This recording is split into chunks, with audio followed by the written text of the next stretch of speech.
Hello, in front of me I've got GameSir Nova to Lite. In this video I'll show you how to reset your controller.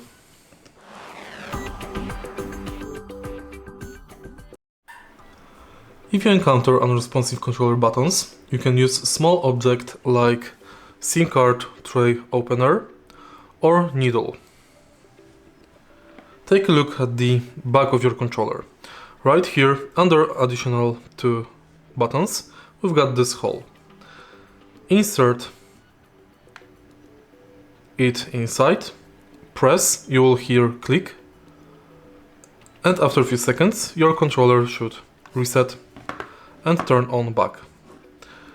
If you find this video helpful, please leave like, comment and subscribe.